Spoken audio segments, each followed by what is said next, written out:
मुख्यमंत्र्यांनी देखील कोरोना प्रतिबंधक लसीचा डोस घेतला आणि आत्ताच्या क्षणाची सगळ्यात महत्त्वाची बातमी राज्याचे मुख्यमंत्री उद्धव ठाकरे काही वेळापूर्वी त्यांनी कोरोना प्रतिबंधक लस घेतली तेव्हाची ही दृश्य सध्या आपण बघतोय। आत्ताची थेट दृश्य मुंबईतल्या जे रुग्णालयातली, तिथे त्यांनी कोरोना प्रतिबंधक लसीचा पहिला डोस अगदी काही क्षणांपूर्वी घेतलाय। मुख्यमंत्र्यांचं वय 60 वर्ष आहे आणि त्यामुळे ते लसीकरणाला पात्र आहेत। आता 29 दिवसांनंतर ते लसीचा दुसरा डोस घेणार आहेत।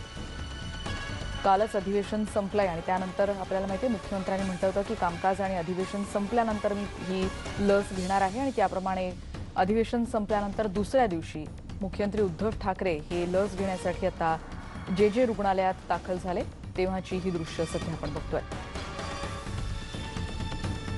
कोरोनाच्या संकटाला आता 1 वर्ष पूर्ण होऊन गेलेलं आहे आणि कोरोना प्रतिबंधक लस आलेली आहे आणि आपल्याला माहिती आहे 2 टप्प्यात ही लस आपल्या सगळ्यांनाच घ्यायची आहे। त्याच्यात राज्याचे प्रमुख असलेले मुख्यमंत्री उद्धव ठाकरे यांनी अगदी काही क्षणांपूर्वी लसीचा पहिला डोस घेतला। मुंबईतल्या जे रुग्णालयातली ही दृश्य आहे। अधिक माहिती घेणार उदय जाधव आमचे प्रतिनिधी आता आपल्या सोबत आहेत। उदय, मुख्यमंत्र्यांनी म्हटलं होतं त्याप्रमाणे की अधिवेशनाचं कामकाज झाल्यानंतर मी लस घेणार आहे आणि त्याप्रमाणे लगेचच आजच्या दिवशी म्हणजे काल अधिवेशन संपलं आणि आज त्यांनी प्रतिबंधक लस घेतलीही।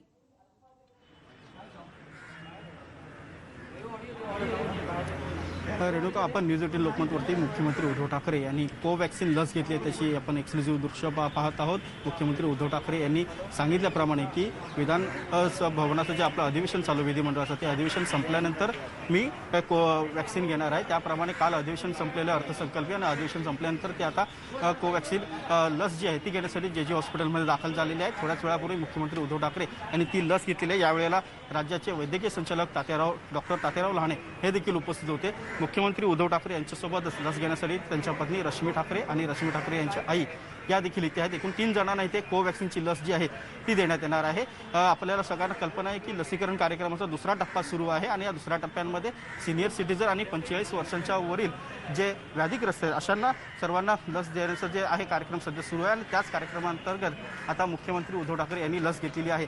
यापूर्वी राज्याचे ज्येष्ठ नेते आणि राष्ट्रवादी काँग्रेसचे अध्यक्ष शरद पवार यांनी देखील लस घेतलेली आहे। त्यांनी सहकुटुंब लस घेतलेली आहे। त्यानंतर आता मुख्यमंत्री उद्धव ठाकरे यांनी देखील भारत बायोटेकची कोवॅक्सिन लस जी आहे ती घेतलेली आहे आणि या लसीनंतर त्यांनी इतरांनाही सगळ्यांना आवाहन केलेलं आहे की लस आपल्या सर्वांच्या सुरक्षेसाठी आहे, सर्वांनी लस अवश्य घ्यावी आणि लस घेतल्यानंतर जे काय आता निरीक्षण कालावधी आहे तो आता सुरू झालेला आहे। थोड्याच वेळात मुख्यमंत्री उद्धव ठाकरे यांनी लस घेतलेली आहे। लस घेतल्यानंतर त्यांना अंडर ऑब्झर्वेशन खाली निरीक्षणाखाली ठेवण्यात येणार आहे। जवळपास अर्धा तास हा कालावधी आहे आणि त्यानंतर मुख्यमंत्री उद्धव ठाकरे यांना इथून पुढच्या आरोग्य तपासणीनंतर जाऊ दिलं जाणार आहे। रेणुका, अगदी खरं आहे उदय, आपल्याला माहिती आहे की जेव्हा राज्याच्या प्रमुखांनीच आवाहन केलेलं आहे लसीकरण आणि त्यामध्ये आता त्यांनी देखील सहभाग घेऊन लस घेतली आहे, तेव्हा नागरिकांसाठी देखील हे आवाहन आणि त्यांना देखील ही एक प्रेरणादायी निश्चितच गोष्ट ठरू शकेल उदय, कारण राज्याच्या प्रमुखांनी आता प्रतिबंधक लस घेतली।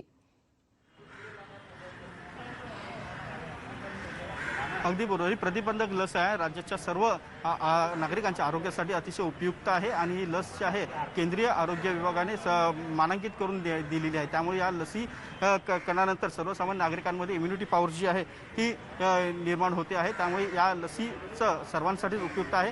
कोविडचा संसर्ग जर रोखायचा असेल तर ह्या लसी अतिशय सर्वांसाठीच उपयुक्त आहेत आणि ह्या लस प्रत्येकाने घेतल्या पाहिजे। जो काही राष्ट्रीय कार्यक्रम सध्या लसीकरणाचा सुरू आहे त्या प्रत्येक टप्प्या अनुरूप सध्या कोविड योद्धांना सर्वात पहिल्यांदा लस दिली गेली होती, त्यानंतर जे सिनियर सिटीजन आहेत त्यांना ही लस देण्यात येत आहे, त्यानंतर तिसऱ्या टप्प्यामध्ये सर्वसामान्य नागरिकांना देखील लस आहे ती देण्यात येणार आहे। अगदी खरं आहे उदय, आपण सविस्तर त्याच्याकडून अपडेट्स घेतोय आणि आताचे आपण थेट दृश्य बघतोय। मुख्यमंत्री उद्धव ठाकरे आता लसीकरणासाठी पोहोचले होते। अगदी काही क्षणांपूर्वीची हे दृश्य जेव्हा त्यांनी कोरोना प्रतिबंधक लस घेतली। दक्षिण मुंबईतल्या जे रुग्णालयामध्ये त्यांनी लसीचा हा पहिला डोस घेतलाय तेव्हाची दृश्य आहेत। मुख्यमंत्र्यांचं वय 60 वर्ष आहे आणि त्यामुळे ते लसीकरणाला पात्र आहेत। आता आपल्याला माहिती आहे की अर्ध्या तासाचं ऑब्झर्वेशन आणि त्यानंतर 29 दिवसांनी या कोरोना प्रतिबंधक लसीचा दुसरा डोस घ्यायचा आहे। त्यामुळे राज्याचे प्रमुख असलेले मुख्यमंत्री उद्धव ठाकरे यांनी आता जे रुग्णालयात आज लसीचा पहिला डोस घेतलाय।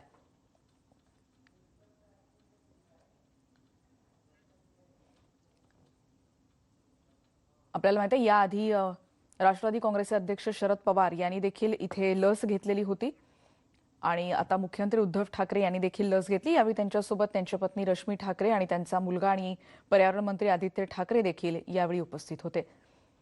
याआधी देखील आपल्याला माहिती आहे की कोरोना प्रतिबंधक लस घेणे हे प्रत्येकासाठी आवश्यक आहेच।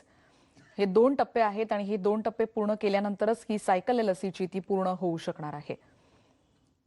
त्यामुळे अगदी काही क्षणांपूर्वी मुख्यमंत्री उद्धव ठाकरेंनी लस घेतली तेव्हाची ही जे हॉस्पिटलमधली दृश्य सध्या आपण बघतो. डॉक्टर तात्याराव लहाने देखील यावेळी उपस्थित होते. पुन्हा एकदा आपण उदयकडे जाणार आहोत. उदय, आपल्याला माहितीये की एकीकडे मुख्यमंत्र्यांनी हे म्हटलेलंच होतं की अधिवेशन संपल्यानंतर मी लस घेईन, पण आपल्याला माहितीये की त्यांच्यावर एक मोठी शस्त्रक्रिया देखील झाली होती, हार्ट सर्जरी झाली होती आणि त्याच्यामुळे ज्यांना त्रास होता आणखी किंवा काही व्याधी होत्या त्यांना देखील लस घेणं हे गरजेचं आहे. आणि त्याच्यातून जसं आपण आधी देखील म्हणत होतो की हेच आवाहन करण्याचा मुख्यमंत्र्यांचा हा प्रयत्न निश्चितच असणार आहे की मी लस घेतलीये, आता तुम्ही देखील घ्या.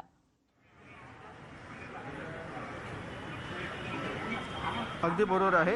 सर्वांनी लस घेतली पाहिजे आणि आता जी काय ताजी माहिती मिळते त्यानुसार शिवसेना सचिव मिलिंद नार्वेकर यांनी देखील लस घेतलेली आहे. कोवॅक्सिनची ही लस आहे जी भारत बायोटेकने विकसित केलेली आहे आणि ही लस त्यांनी देखील घेतलेली आहे. एकूण 4 जणांनी ही लस आहे ती घेतलेली आहे आणि या लसीनंतर आता ह्या चौघांनाही अंडर ऑब्झर्वेशन खाली ठेवण्यात येत आहे. कारण लस दिलेली आहे, लस दिल्यानंतर त्यांना निरीक्षणाखाली ठेवण्यात येतं की त्यांच्यावरती कुठलेही काही परिणाम होत नाही ना, त्यासाठी ऑब्झर्वेशन खाली त्यांना आता इथे ठेवण्यात आलेलं आहे आणि त्यानंतर त्यांना पुन्हा तपासणी केल्यानंतरच साधारणतः अर्ध्या तासानंतर सोडण्यात येणार आहेत. मुख्यमंत्री उद्धव ठाकरे, रश्मी वहिनी यांची आई आणि त्यानंतर शिवसेना सचिव मिलिंद नार्वेकर यांनी ही कोवॅक्सिनची लस आहे ती घेतलेली आहे आणि ती लस घेतल्यानंतर आता त्यांना निरीक्षणाखाली ठेवण्यात आलेलं आहे. स्वतः डॉक्टर तात्याराव लहाने हे त्यांच्यासोबत उपस्थित आहेत. जे हॉस्पिटलचे अनेक ज्येष्ठ डॉक्टर जे आहेत ते देखील त्यांच्यासोबत उपस्थित आहेत. राज्याचे आरोग्य सचिव जे आहेत ते देखील यावेळेला उपस्थित आहेत.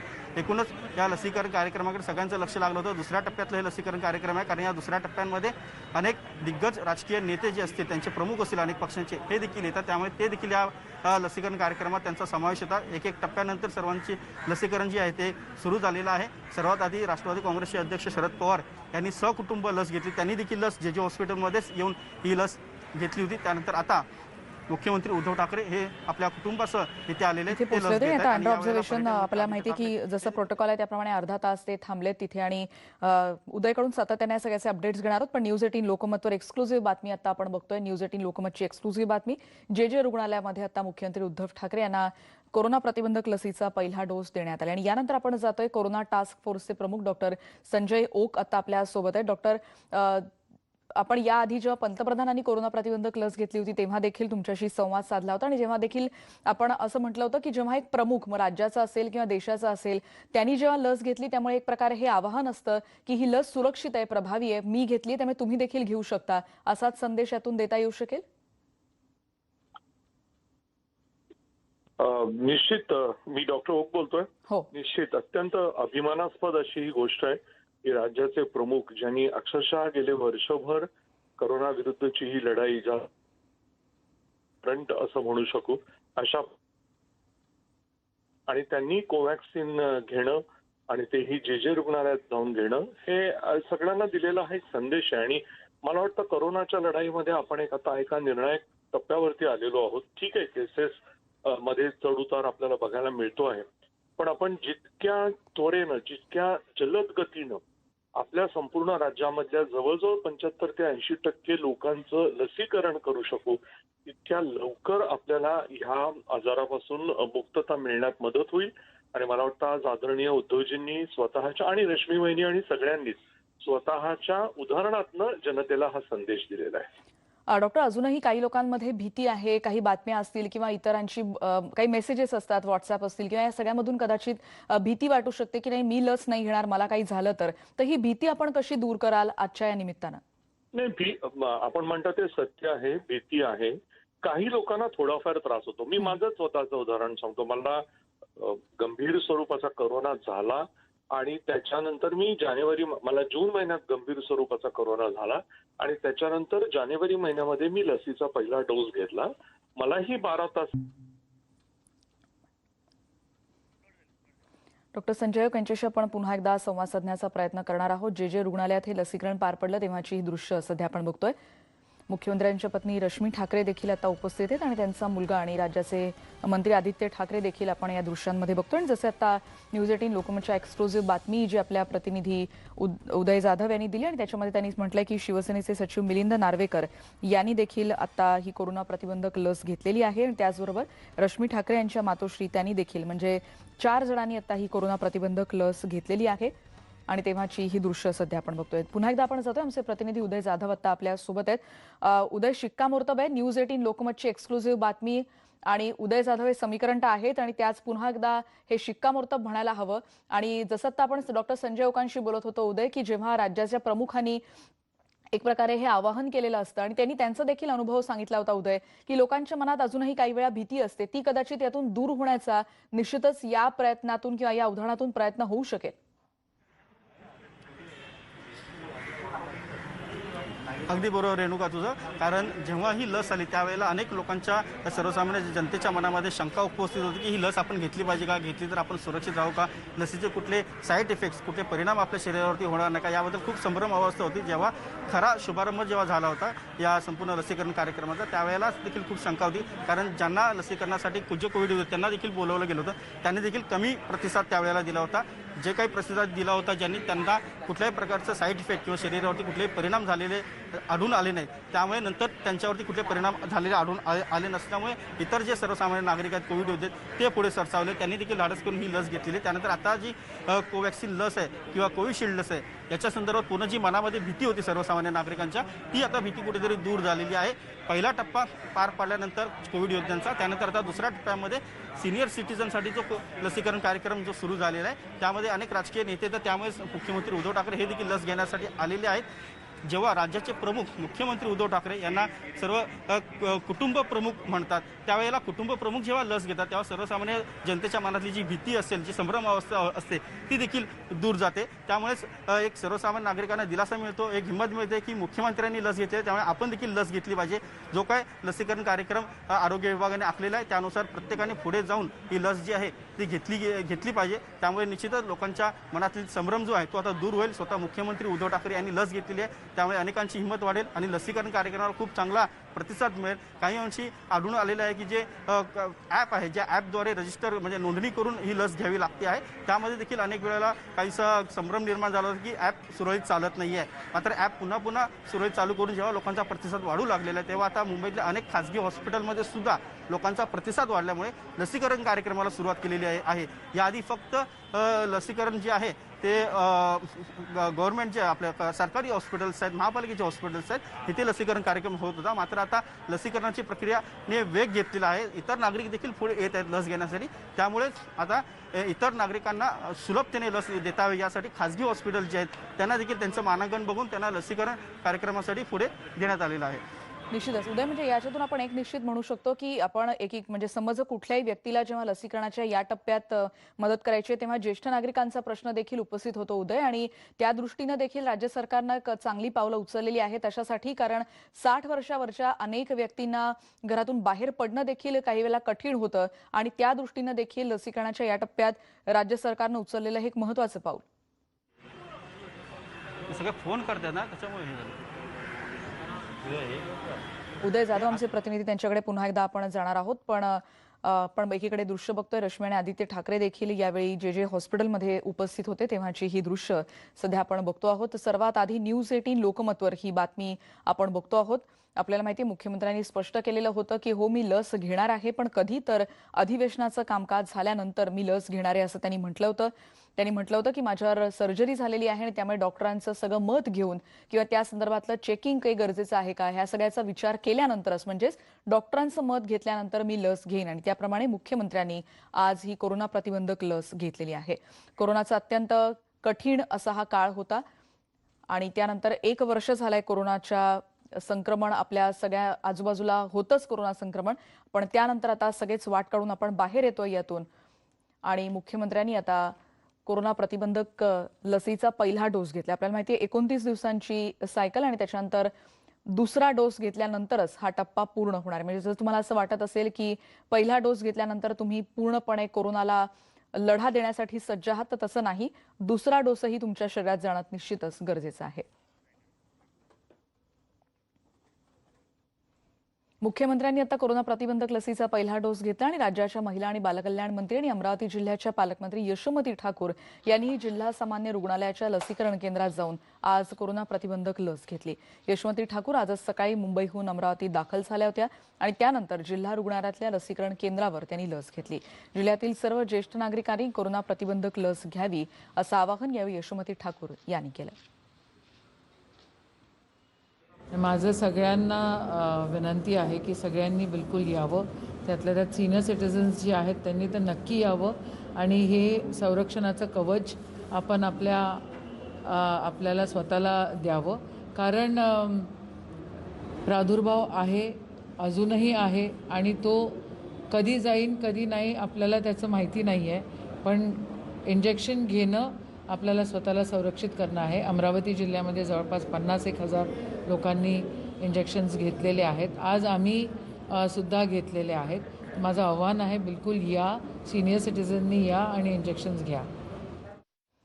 आणि अमरावतीहून पुढे आपण विदर्भात आणखीन एका अत्यंत महत्त्वाच्या बातमीकडे जाणार आहोत, कारण बातमी आहे नागपुरातली। आता पुन्हा एकदा तिथे लॉकडाऊनची घोषणा करण्यात आली आहे। 15 मार्च ते 21 मार्च दरम्यान हा लॉकडाऊन असणार आहे। कोरोना बाधितांची संख्या तिथे वाढली आहे, तर नागपूरचे पालकमंत्री नितीन राऊत यांनी लॉकडाऊनची ही घोषणा केल्याचं कळतंय। दरम्यान पोलीस आयुक्तालयाच्या हद्दीत लॉकडाऊन असणार आहे। या भागात कडक संचारबंदी ठेवण्याचे निर्देशही पालकमंत्र्यांनी दिलेत। या काळात खासगी कार्यालय बंद असतील आणि शासकीय कार्यालय ही 25% उपस्थितीसह सुरू राहतील अशी देखील माहिती कळते। त्यामुळे आताच्या क्षणाची अत्यंत महत्त्वाची बातमी राज्यातली ती म्हणजे नागपूरमध्ये पुन्हा एकदा लॉकडाऊनची घोषणा करण्यात आलेली आहे। 15 ते 21 मार्च दरम्यान हा लॉकडाऊन असेल। आपल्याला माहिती आहे सातत्यानं कोरोना प्रतिबंधक लसीचा एकीकडे म्हणजे लसीकरण जरी सुरू असलं तरी अनेक बेजबाबदार नागरिकांमुळे इथे कोरोना संक्रमण वाढतंय आणि या सगळ्यामुळेच आता प्रशासनाला हा कठोर निर्णय घ्यावा लागलाय। पोलीस आयुक्तालयाच्या हद्दीत हा लॉकडाऊन असणार आहे आणि या भागात कडक संचारबंदी ठेवण्याचे निर्देशही आता पालकमंत्र्यांनी दिलेत। काही वेळापूर्वी आपण बघतोय या बैठकीतली ही दृश्य, खासगी कार्यालय बंद असतील आणि शासकीय कार्यालय 25% उपस्थितीत सुरू राहतील।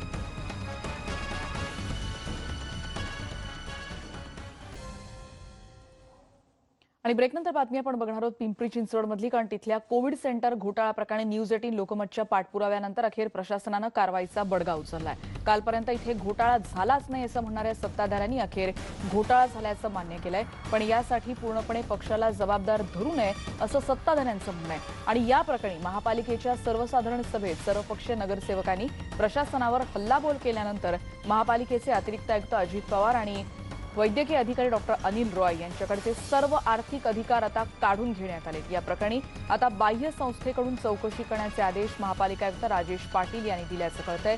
पिंपरी चिंचवडमध्ये कोविड सेंटर उभारून पैसे उकळण्याचा प्रकार घडत होता आणि स्पर्श हॉस्पिटलच्या कोविड सेंटरमध्ये एकही रुग्ण नसताना 3 कोटींचं बिल इथे उकळण्यात आल्याचं हे सगळं प्रकरण आहे। त्यामुळे आताची महत्त्वाची बातमी पिंपरी चिंचवडमधली। तिकडच्या ज्या मेडिकल ऑफिसर आहेत त्या मेडिकल ऑफिसरनी स्पष्ट त्यांचा अभिप्राय दिलाय की तिथे कोणतीही साहित्य सामग्री उपलब्ध नाहीये, औषध नाहीये, बेड मधलं अंतर तिथे नाहीये, बाथरूमची व्यवस्था नाहीये, तिथं व्हेंटिलेटर काय ठेवलेलं नाहीये, तिथं ओटूची व्यवस्था नाहीये, तिथं कोणतीच सामान तिथं ठेवलं नाहीये, कोणतीच तिथं सोय उपलब्ध नाहीये। त्यामुळे यांना तिथं कोणतंही बिल अदा करण्यात येऊ नये। त्यावर त्याचे वरिष्ठ डॉक्टर रॉय यांनी तिथं स्पष्ट लिहिलेलं आहे की ते पाहणी केलं असता या तिथे आतल्या काहीच गोष्टी आढळून येत नाही आणि डॉक्टर हलकुंडेंवर त्यांनी सांगितलं की फौजदारी गुन्हा दाखल करावा की त्यांनी महापालिकेची फसवणूक केलेली आहे। जिथे पेशंट आले नाहीत, जिथे कुठला डॉक्टर्स आले नाहीत, अशा लोकांना 3.5 कोटी रुपये देणं म्हणजे हे करदात्या नागरिकांच्या पैशावरती दरोडा घालण्याचं काम प्रशासनाच्या वतीनं झालेलं आहे। निश्चितपणे त्यामध्ये काही लोक असतील सामील, नाही असं म्हणणार नाही की त्यामध्ये कुठले राजकारणी नसतील, परंतु जे लोक त्यामध्ये सामील आहेत, प्रशासनातले काही लोक आहेत, त्यांनी त्यांची नावं त्यांनी त्यांचं बघावं काय करायचं ते, परंतु वेळ प्रसंग आला तर अशा लोकांवरती कारवाई करण्यास भारतीय जनता पार्टी अजिबात कमी करणार नाही। म्हणून पालिकेचा आदर करून आम्ही पेशंट आलेले नसताना पण आमचे एवढा खर्च झालाय, स्टाफ होता, डॉक्टर्स होते, बेड्स होते, चादरी होत्या, म्हणजे बरेच काही गोष्टी आम्ही तयारी करून ठेवल्या। म्हणजे 300 आणि 300 600 बेडचं एखादं कोविड सेंटर उभं करणे आणि विदिन 1 वीक करणं म्हणजे ही सोपी गोष्ट नसते आणि त्यासाठी फार मोठा खर्च, फार मोठ्या गोष्टी लागतात। पिंपरीतल्या बातमीनंतर थेट आपण जातोय. मुख्यमंत्री उद्धव ठाकरे आता जे हॉस्पिटलमधून बाहेर पडतानाची थेट ही दृश्य सध्या आपण न्यूज 18 लोकमतच्या स्क्रीनवर बघतोय. सगळ्यात आधी न्यूज 18 लोकमतनं ही बातमी दाखवली होती. जे हॉस्पिटलच्या बाहेर आपण बघतोय डॉक्टर तात्याराव लहाने देखील आता या दृश्यांमध्ये आपल्याला दिसत आहेत. कोरोना प्रतिबंधक लसीचा पहिला डोस मुख्यमंत्र्यांनी घेतला आणि त्यानंतर प्रतिक्रिया देत आहेत मुख्यमंत्री.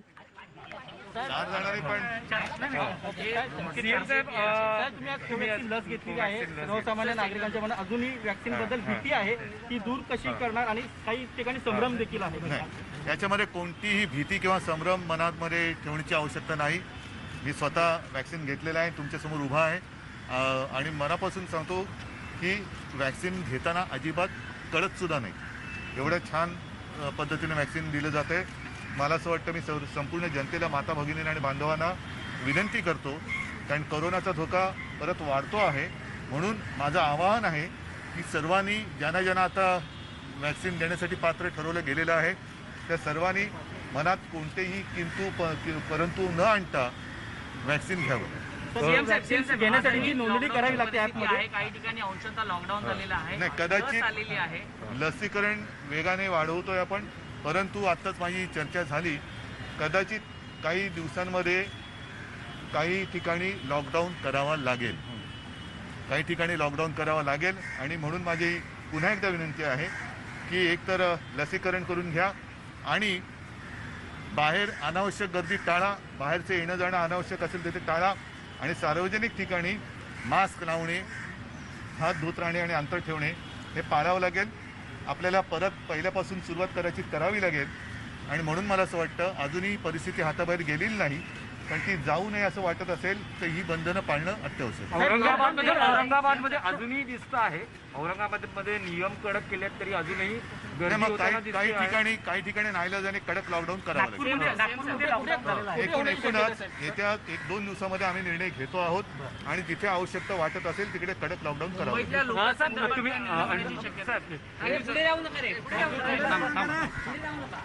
मुख्यमंत्र्यांनी एकीकडे प्रतिबंधक लसीचा डोस घेतला, पण त्यांनी असं म्हटलंय की जिथे गरज लागेल तिथे आम्हाला लॉकडाऊनचा निर्णय घ्यावा लागणार आहे, असं स्वतः राज्याचे प्रमुख असलेल्या मुख्यमंत्र्यांनी आता प्रसार माध्यमांशी बोलताना स्पष्ट केलंय. त्यामुळे आपल्याला नागपूरमध्ये माहिती आहे की तिथे तर पुढच्या येणाऱ्या काही दिवसांमध्ये तिथे लॉकडाऊन असेलच, पण मुख्यमंत्र्यांनी आता स्पष्ट केलंय की तुम्हाला जर लॉकडाऊन नको असेल, राज्यावर लॉकडाऊनची वेळ आणू नका आणि त्यामुळे जबाबदारीनं वागणं प्रत्येकानं अत्यंत गरजेचं आहे. आणि सगळ्यात महत्त्वाचं अर्थात केंद्र सरकार, राज्य सरकार वगैरे सगळं बघत आहे, पण आज बघितलं असेल आपण मुख्यमंत्री साहेबांनी स्वतः घेतलेलं आहे आणि जे घेऊ शकतात, जे एलिजिबल आहेत, मला वाटतं जास्तीत जास्त लोकांनी घ्यावं. जगभरात आपण बघतोय वॅक्सिन घेतल्यानंतर याचा परिणाम जो आहे, दुष्परिणाम कमी होऊन, कोविडचं थोडं संक्रमण कमी होऊन लोकांवर चांगला एक सिक्युरिटीचा इफेक्ट होतो. काल मुंबईत 1,500 की लॉकडाऊन पुन्हा करावं लागेल जर मला वाटतं आपण सगळ्यांनी मास्क घातलेलेच, असंच सगळ्यांनी घातले तर ह्याचा प्रादुर्भाव पण कमी होईल.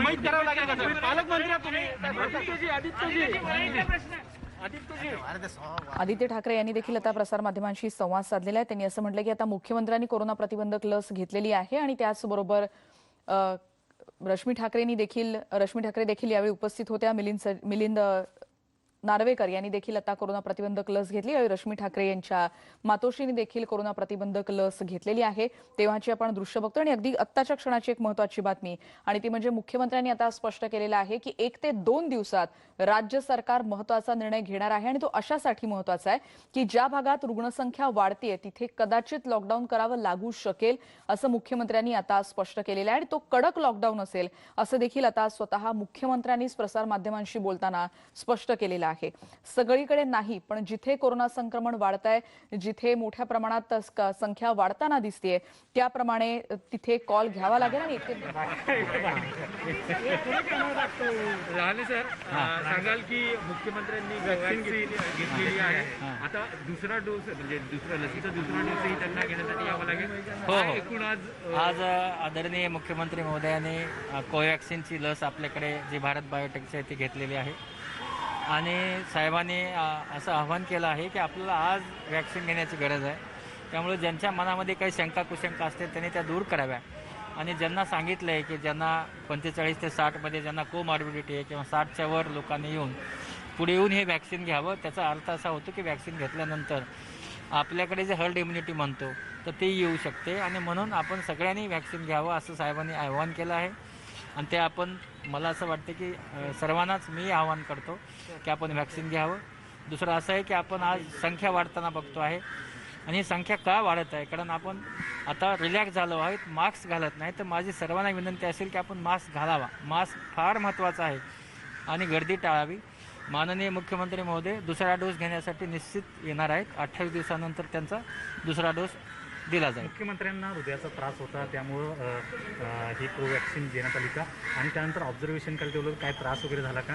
नाही, माननीय मुख्यमंत्री महोदयांना कसलाही त्रास झाला नाही. आणि ते आपल्या प्रत्येकच रुग्ण जेव्हा ज्यांना व्हॅक्सिन देतो तर त्यांना आपण 30 मिनिटासाठी ऑब्झर्व करतो आणि म्हणून आपण सर्वांनाच माननीय मुख्यमंत्री महोदयांनाही आपण 30 मिनिटं ऑब्झर्व केलं आणि त्यांना कुठलाही त्रास झालेला नाही आहे आणि त्याने आज व्हॅक्सिन घेऊन आता ते गेले. रश्मिताई आणि त्यासोबत त्यांच्या आईला देखील किती लोकांनी व्हॅक्सिन घेतली आणि काय नाही, कसं आहे की आता व्हॅक्सिन जवळपास 3-4 लोकांनी घेतली, कारण त्याच्यामध्ये आमचे माननीय सचिव महोदयांनी पण घेतली आहे आणि सर्वांचीच तब्येत चांगली आहे. ठीक, थँक्यू.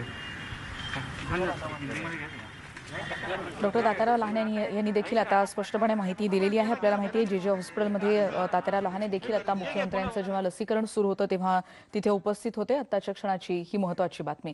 अधिक माहिती घेणार आहोत. उदय जाधव आमचे प्रतिनिधी आता आपल्या सोबत आहेत. उदय, लसीकरणाचा टप्पा तर पार पडला, पहिला डोस मुख्यमंत्र्यांनी घेतला, पण त्यानंतर जेव्हा त्यांनी तुमच्याशी संवाद साधला त्यावेळी काही महत्त्वाचे संकेत दिलेत उदय, ते सविस्तर सांगशील?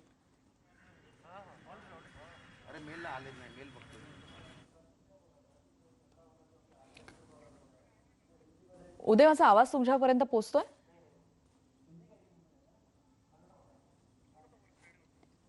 आपण बघतोय जे रुग्णालयामध्ये लसीकरण करण्यात आलंय मुख्यमंत्र्यांचं आणि यावेळी आता 28 दिवसानंतर ते पुढचा डोस घेण्यासाठी देखील येणार आहेत. कोवॅक्सिन लस त्यांनी घेतलेली आहे. रश्मी ठाकरे देखील आपल्याला या दृश्यांमध्ये दिसत आहेत, त्याचबरोबर आदित्य ठाकरे देखील या दृश्यांमध्ये आपल्याला दिसत आहेत. पुन्हा एकदा आपण उदय, आपले प्रतिनिधी आता आपल्या सोबत आहेत. उदय, प्रसार माध्यमांशी जेव्हा आता मुख्यमंत्र्यांनी संवाद साधला, म्हणजे प्रतिबंधक लसीबद्दल तर त्यांनी सांगितलंच, ते त्याविषयी नेमकं ते काय म्हणाले? आणि दुसरा महत्त्वाचा प्रश्न, लॉकडाऊन विषयी देखील त्यांनी काही संकेत दिलेत, सविस्तर सांगशील? सविस्तर सांगतो रेणुका. सर्वात प्रथम आता आपल्यासोबत राज्याचे वैद्यकीय संचालक डॉक्टर तात्याराव लहाने आहेत आपल्यासोबत. सर, मुख्यमंत्र्यांनी लस घेतलेली आहे, लस घेतली, कोवॅक्सिन लस घेतलेली आहे, किती जणांनी घेतली आणि नंतर त्यांना कुठला त्रास वगैरे असा काय जाणवला का? कारण निरीक्षणाखाली देखील साहेब होते. माननीय मुख्यमंत्री महोदयांनी कोवॅक्सिनची लस जे रुग्णालयामध्ये घेतलेली आहे आणि ही लस घेतल्यानंतर आपण सर्वच रुग्णांना जसं 30 मिनिटं बसवतो तसं साहेब थांबलेले होते आणि साहेबांना कुठलाही त्रास जाणवलेला नाही आणि एकदम चांगले आहे याच्यामध्ये ते लस दिलेली आहे आणि आता लस घेतल्यानंतर ते घरी गेले आहेत. मुख्यमंत्री उद्धव ठाकरे यांना हृदयाचा त्रास आहे, त्यांच्यावरची शस्त्रक्रिया देखील झालेली आहे, त्यामुळे लस घेताना काही पूर्वतयारी किंवा काही करण्यात आलं होतं? नाही, लस घेताना आपण जसं पूर्वतयारी करतो की रक्तदाब तपासून घेतो तशा प्रकारचा त्यांचा रक्तदाब तपासून घेतला होता. त्याच्यानंतर त्यांचे जे डॉक्टर देसाई साहेब होते त्यांनी देखील त्यांना तपासलं होतं आणि हे रुटीनली आपण सर्वच रुग्णांच्यासाठी त्या तपासण्या करतो, ज्यांना आजार असतो त्यांना.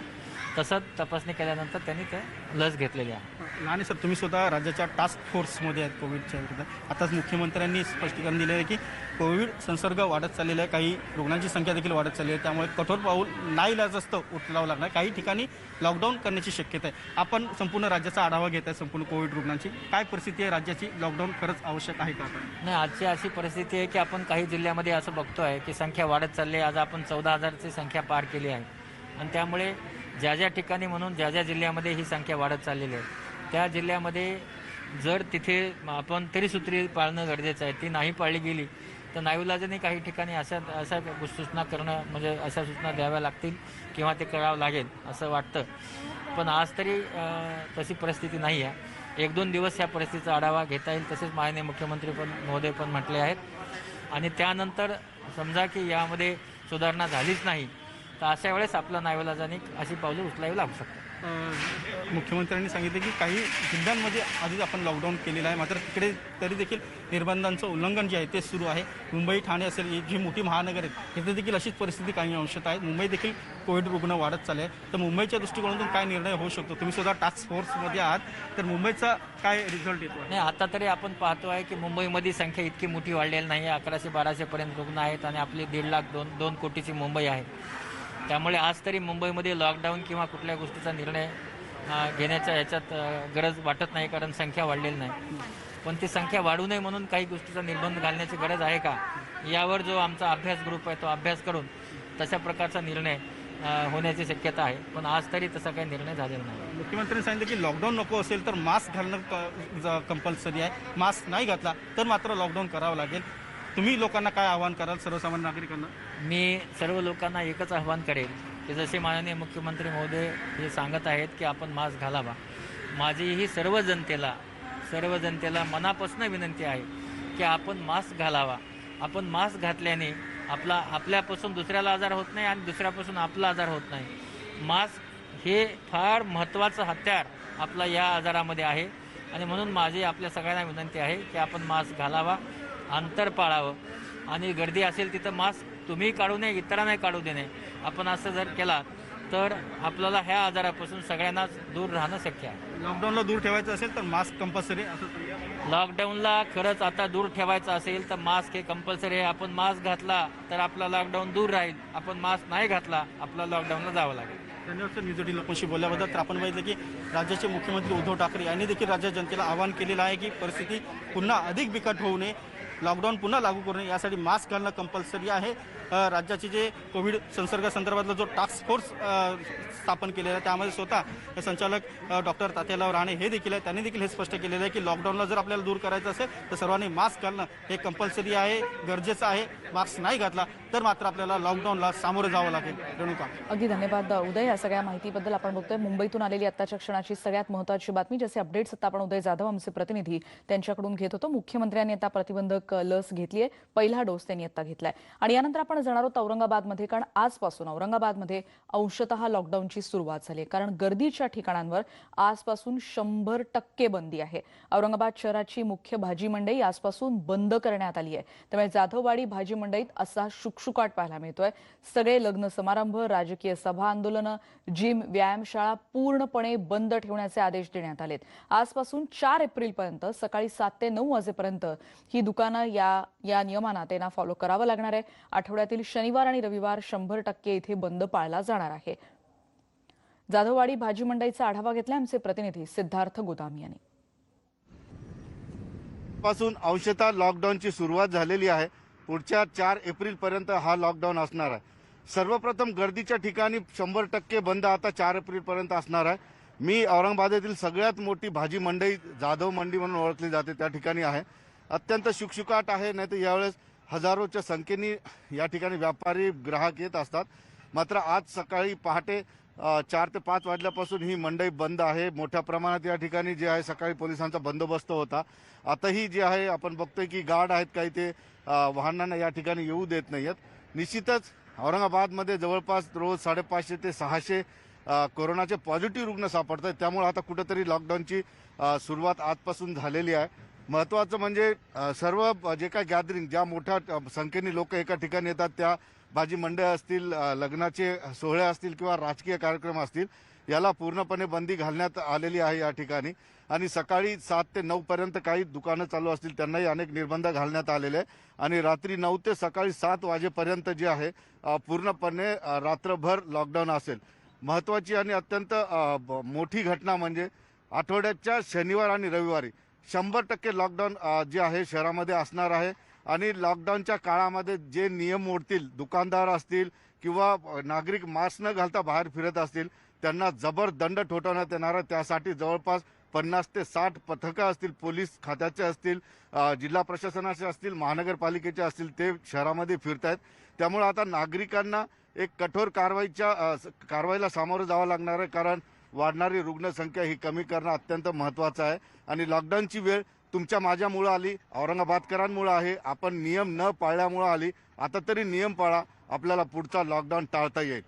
सुधीर जाधवसह सिद्धार्थ गोदाम, न्यूज 18 लोकमत, औरंगाबाद.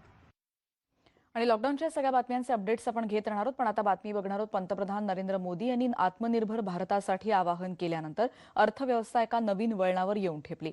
नेटवर्क 18च्या पुढाकारानं आणि ITCद्वारा स्वाभिमान भारत ही खास मोहीम सुरू करण्यात आली आहे. आणि या अंतर्गत आम्ही आत्मनिर्भरतेची सर्वोत्तम उदाहरणं देशभरातल्या काही कहाण्या या सांगणाऱ्या तुमच्यापर्यंत पोहोचवतोय. अशाच काही कहाण्या ज्या नेहमी सिद्ध करतात की आपण एक राष्ट्र म्हणून नेहमी एकत्र आहोत, सोबत आहोत. आज बघणार आहोत आयुर्वेदाशी संबंधित एक कहाणी.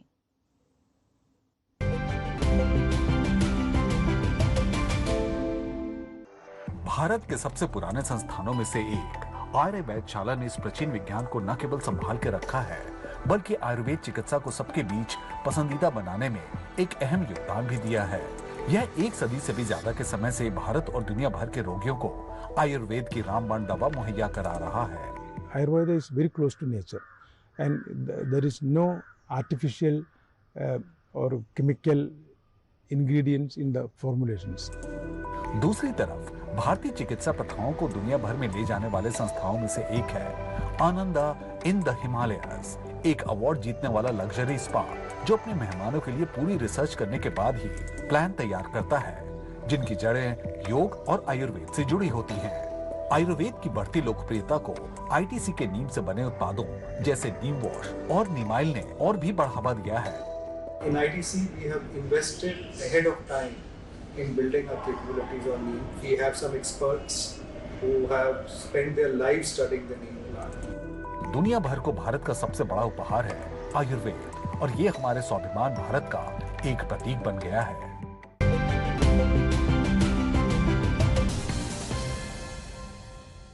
आणि ब्रेकनंतर एक महत्त्वाची बातमी. पाटीदार नेता हार्दिक पटेलनं काही वेळापूर्वी राष्ट्रवादी काँग्रेसचे अध्यक्ष शरद पवार यांची भेट घेतली. त्यांच्या सिल्वर ओक या मुंबईतल्या निवासस्थानी अशी माहिती कळते.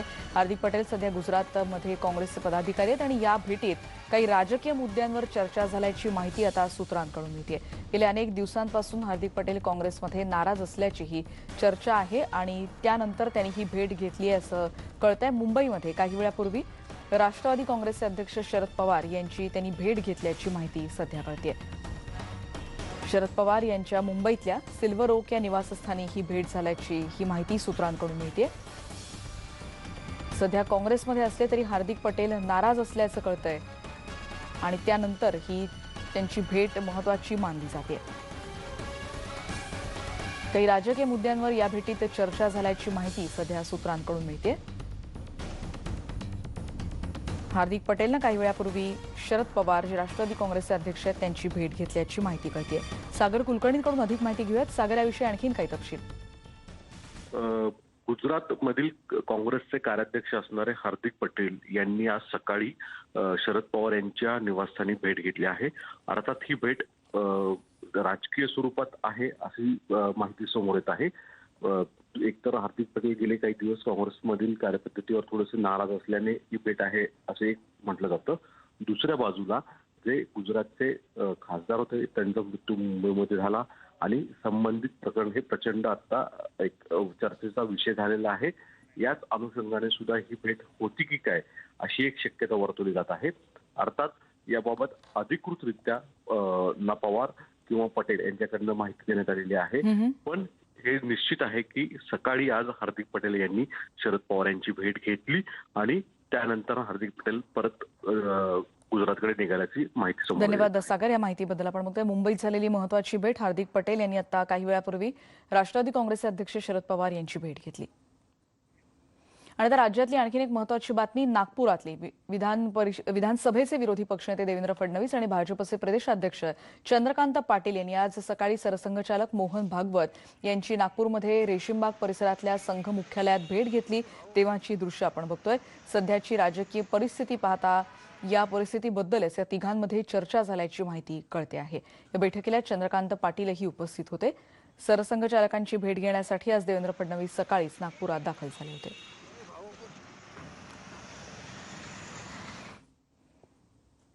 आणि यावेळी भाजपचे नेते देवेंद्र फडणवीस यांनी नागपुरात जेव्हा ते पोहोचले त्यानंतर सरकारच्या विरोधात घणाघात त्यांनी सुरूच ठेवलाय. आपल्याला माहिती आहे नुकतंच अधिवेशन झालं वादळी आणि त्याच्यामध्ये त्यांनी देखील आक्रमक पवित्रा घेतला होता. या राज्याच्या अर्थसंकल्पातून विदर्भ मराठवाड्याची निराशा झाली आहे असा आरोप त्यांनी केला. तसंच सामनातल्या अग्रलेखावरही त्यांनी टीका केली.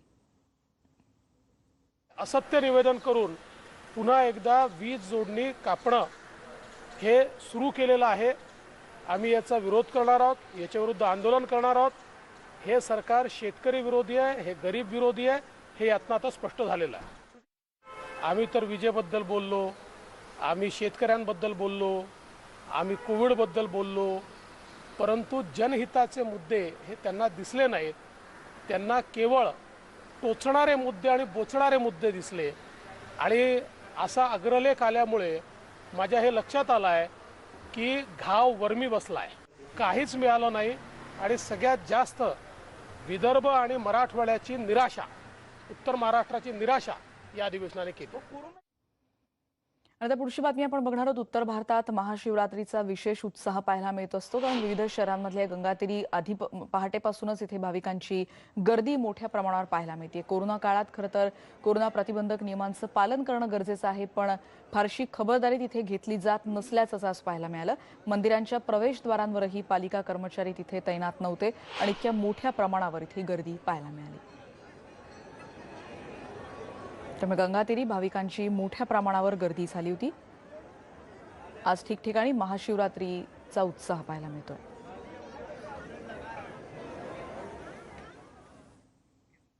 आता बातमी मुंबईकरांसाठी महत्त्वाची. मुंबईतलं अतिशय सुंदर असं किताबखाना हे पुस्तकांचं स्टोअर आजपासून पुन्हा खुलं झालंय. डिसेंबर महिन्यात किताबखान्याला आग लागली होती आणि यात तब्बल 95 लाख रुपयांच्या पुस्तकांची अक्षरशः राख झाली होती. लाकडी फर्निचरचं देखील यात मोठ्या प्रमाणात नुकसान झालं. सुदैवानं एकही कर्मचारी यात जखमी झाला नाही. पण या भीषण दुर्घटनेतून सावरून व्यवस्थापनानं दुकान पुन्हा सुरू केलंय आणि पुस्तक प्रेमींसाठी आजपासून किताबखाना पुन्हा एकदा सुरू होतो.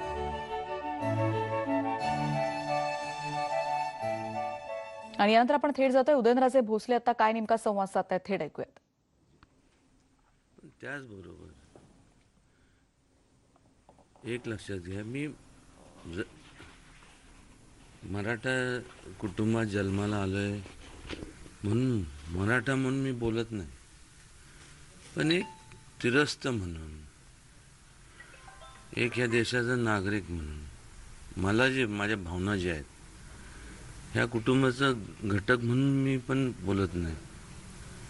पण मात्र वाटतं की जसं प्रत्येकाला न्याय दिला गेला तर ह्या लोकांना का नाही, त्यांच्या ज्या मागण्या आहेत त्या म्हणजे रास्तच आहेत. त्यांनी मागून मागून काय केलं.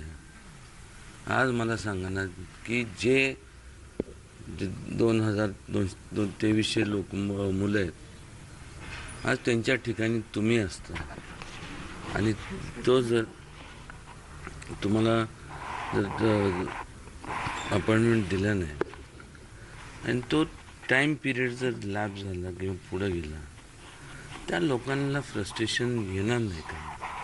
बट नॅचरल म्हणजे कोणाला पण आलं असतं. मग त्या फ्रस्ट्रेशनच्या बाहेर ह्या अगोदर सुद्धा 40 लोकांनी 40 जे काय असतील अप्रॉक्सिमेटली त्यांनी आत्महत्या केल्या. मग आत्ता किती करतील, काय करतील, ह्याला टर्न कसं कोण देईल, कोणाच्या हातात राहणार. पण राज्य सरकार म्हणते आम्ही तयारी करतोय. राज्य सरकारची जाऊन दे. राज्य सरकारचं कौतुक जेवढं करावं ना तेवढं थोडंच आहे. कोण काय करते काय नाही हे लोक जाणतात. साताऱ्यातून उदयनराजे भोसले आता लाईव्ह आपण ऐकत होतो आणि त्यांनी सरकारबद्दल पुन्हा एकदा तीव्र शब्दात नाराजी व्यक्त केली आहे. मराठा आरक्षणाच्या मुद्द्यावरून आधीच विरोधकांनी सरकारला धारेवर धरलेलं होतं आणि त्यात आता उदयनराजे भोसले यांनी देखील स्पष्ट शब्दात आपली नाराजी व्यक्त केलेली आहे. ते नेमकं काय म्हणलेत सविस्तर येणाऱ्या बुलेटिनमध्ये देखील ऐकणार आहोत. आता या बुलेटिनमध्ये इथेच थांबतो आहोत. पहा फक्त न्यूज 18 लोकमत.